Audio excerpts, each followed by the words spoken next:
তো আজকে আমরা টেস্ট করব হচ্ছে সিআরপি টেস্ট সেমি অটো মেশিনে। সেমি অটো মেশিনে কী করে সিআরপি টেস্ট করতে হয় তো আপনারা এখন দেখবেন। তো এই হচ্ছে আমাদের semi auto machine Airbus 7KM এটা। তো এখানে আমরা প্যারামিটার সেটআপে যাব। প্যারামিটার সেটআপে গিয়ে এখানে সিআরপি সিলেক্ট করব। তো এই দেখেন বন্ধুরা, সব এরকম করে সেটিং করা আছে। এখানে যা যা দেওয়া আছে সম্পূর্ণভাবে সেট করতে হবে। Mode, wavelength, sample volume, reagent, lag time, kinetic, সমস্ত কিছু যা যা দেওয়া আছে এখানে সেই হিসাবে এখানে সেট করতে হবে। সবাই দেখতে পাচ্ছেন, ঠিক আছে। আর এরপরে আমাদেরকে স্যাম্পল ভলিউম নিতে হবে।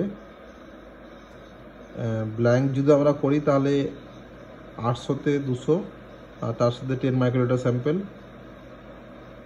না, ব্ল্যাঙ্কে আপনার কিছু দিতে হবে না, ব্ল্যাঙ্কে শুধু রিএজেন্ট খাওয়াতে হবে। R1 হচ্ছে 800 আর R2 হচ্ছে 200, সেটা খাওয়াতে হবে। আর টেস্টে খাওয়াতে হবে, টেস্ট করতে হবে 800, 200 আর 10 মাইক্রোলিটার।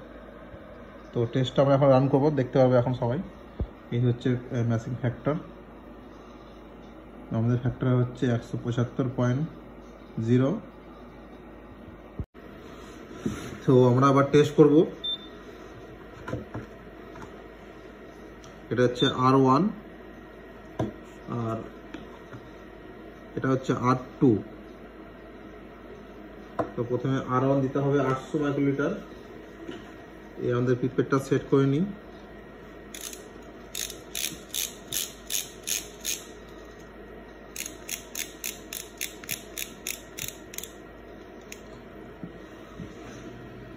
এই 800,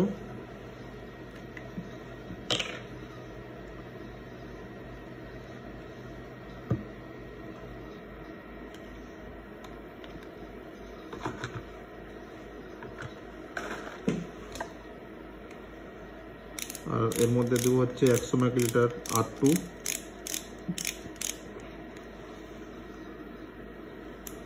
এটাকে ভালো করে মিক্স করতে হবে।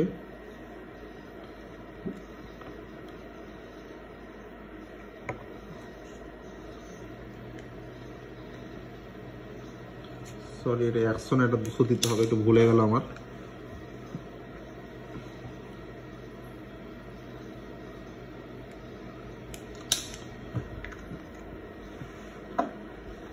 আর দিতে হবে আমাদেরকে 10 মাইক্রোলিটার স্ট্যান্ডার্ড দিয়ে আমরা স্ট্যান্ডার্ড করে এবার দেখবো কত আসছে আমাদের স্ট্যান্ডার্ড।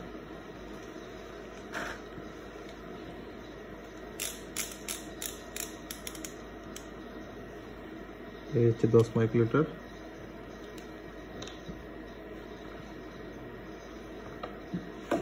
তার আগে আমরা মেশিনটা সেট আপ করে নেব। এই হচ্ছে সিআরপি, দুবার প্রেস করতে হবে। এখানে বলছে অ্যাসপায়ার্ড ওয়াটার, আমরা অ্যাসপায়ার্ড ওয়াটার করবো এবার।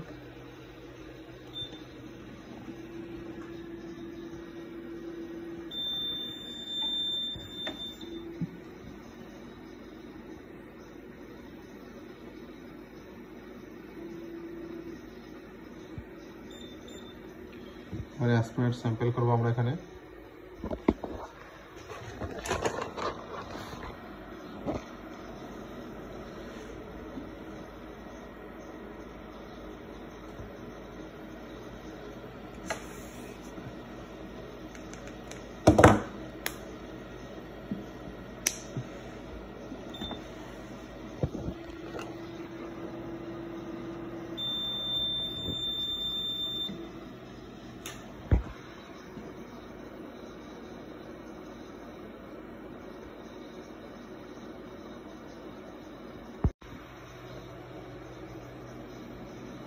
এই হচ্ছে আমাদের রেজাল্ট দিচ্ছে। এবার রেজাল্ট দিচ্ছে 64, মানে অনেক হাই সিআরপি আছে। তো এটা আমরা স্ট্যান্ডার্ড চলেছিলাম অ্যাজ এ স্ট্যান্ডার্ড দেখার জন্য। তো এইভাবে করতে হয় সিআরপি টেস্ট। সবাই ভালো থেকো, আর ভালো লাগলে চ্যানেলটা একটু লাইক বা সাবস্ক্রাইব করে দিও। Bye bye.